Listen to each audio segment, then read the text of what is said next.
Today, I will permanently install a battery maintainer under the hood of my truck.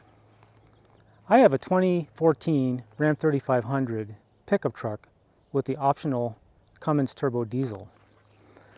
I usually use my truck to haul a camper in the summer months, and in the wintertime, I don't drive my truck near often enough to keep the battery charged, especially considering all the electrical parasitic loads that are utilized in modern day vehicles.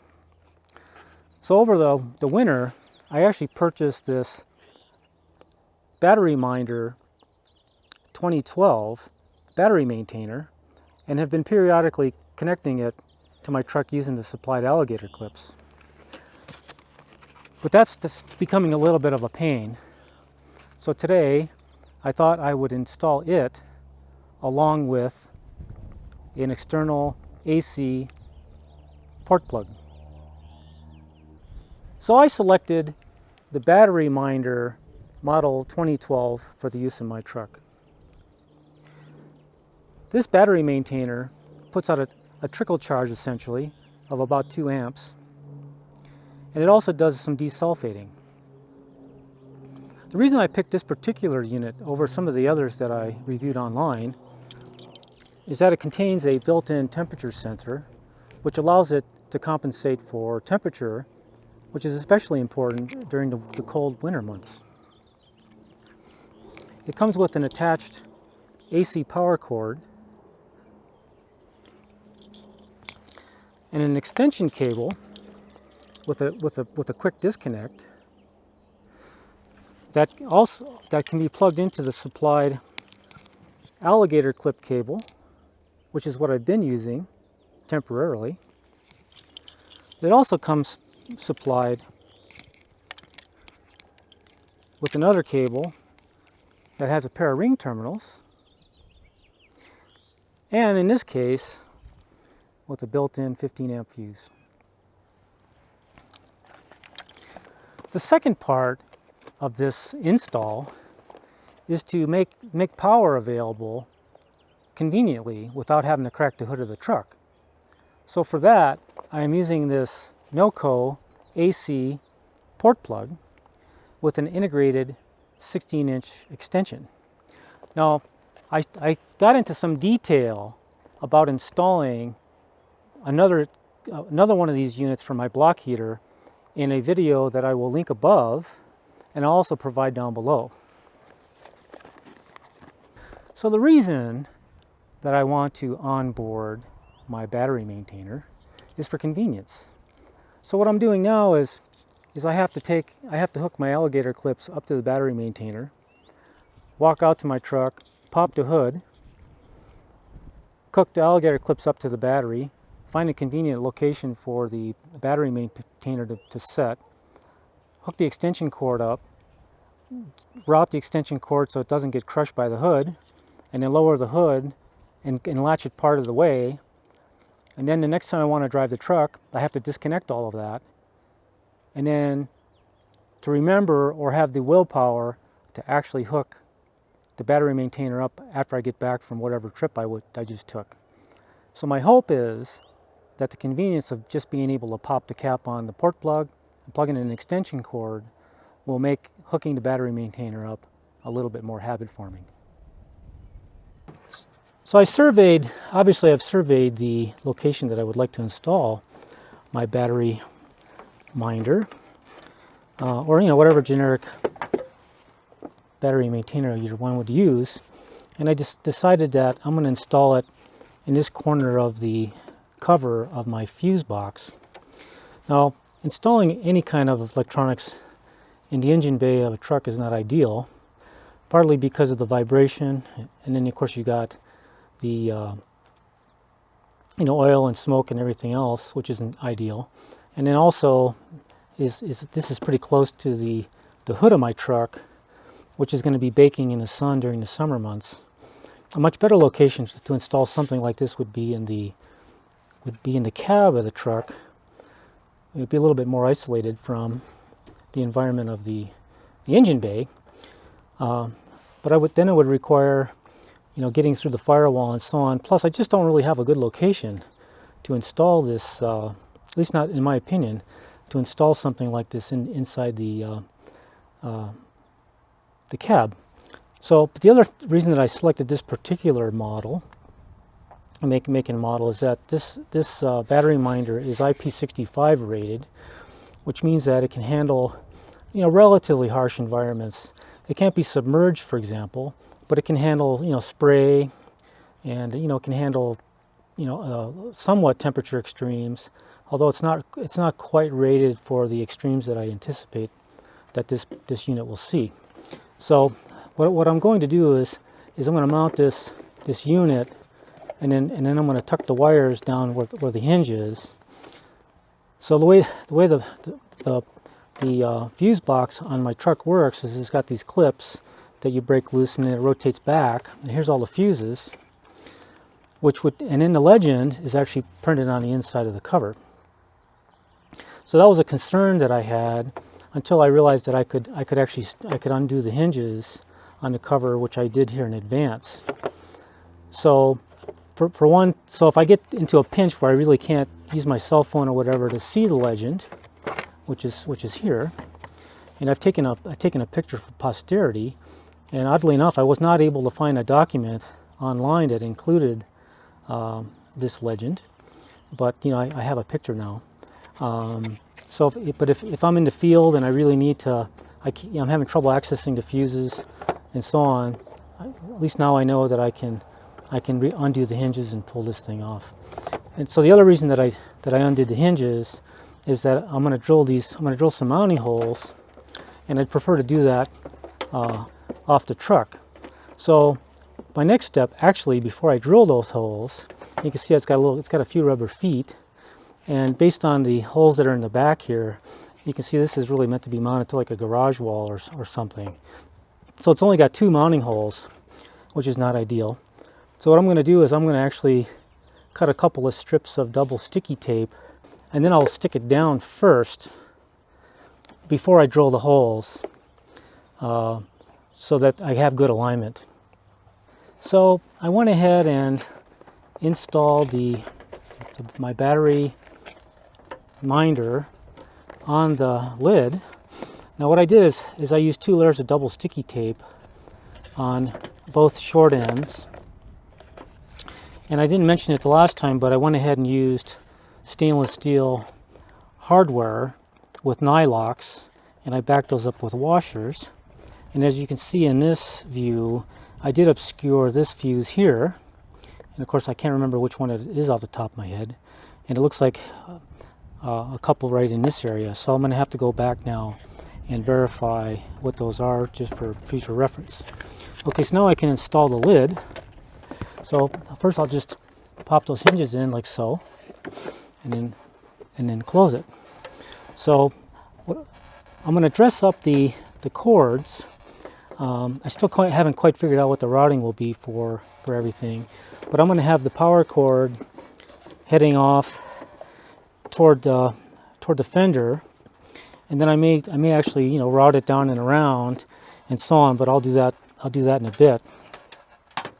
For my next step, what I want to do is hook up the ring terminals to this driver's side battery.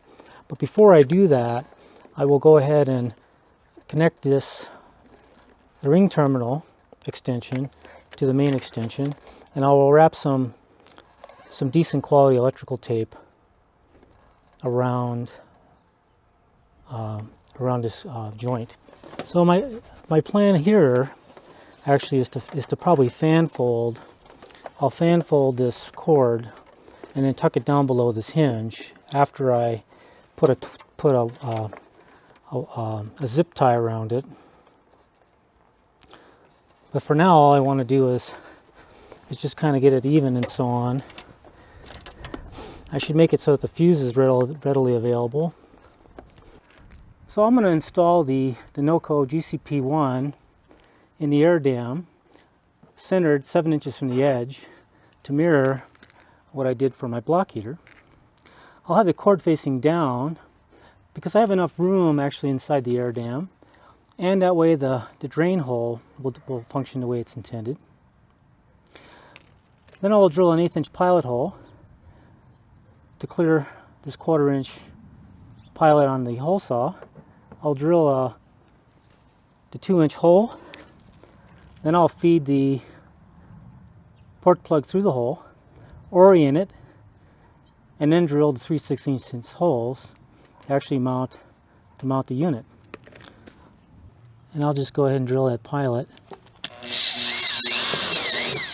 Okay, I have a plastic wind dam in my truck. Other vehicles you may have to use steel or aluminum or something. So I'm just going to take it nice and slow. You can see here I'm going to get down, get it kind of even on there, and just very slowly. Yeah, because this is only like an 1/8 inch thick, maybe less. It's just plastic.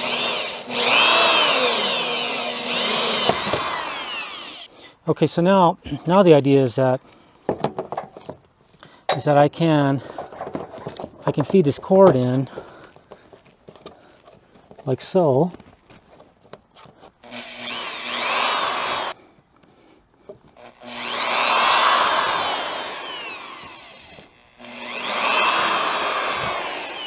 I got it installed. I got all 3 screws in. I got them snugged up. I went ahead and pulled that label off this cord. I went ahead and routed the AC power cord down. And this is just a little bit of a tip. Call it a pro tip, I suppose. So there it is. There's the AC power cord. So I need to tuck this thing up inside. But one of the things that I found doing the block heater install was that it'll be easier to pull to get this guy up by having something to kind of pull it up with a little bit. And this will be a much easier place for me to do the tape. Now, unfortunately, I don't have a very good mechanical interface going on here. So what I'm going to do is I'm going to start on the battery maintainer plug, and I'm going to work my way over.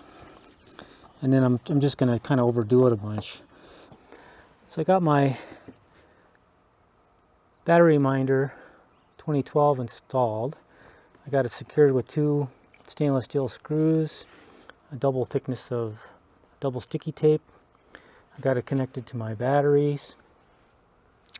I fan folded both the input cord and the output cord. I actually went back and put some tape around the temperature sensor interface as well. And then what I did is I ran I don't know if you can see it here, but I ran the power cord along the hood release cable until I got to in front of the radiator essentially. I still need to go back and do some more securing. I got to think about how I'm going to do that. I may have to remove the grill actually and put in some actual cable clamps. I think that's probably what I'll do. All we have left to do now is plug her in. I don't know if I'm going to do that right.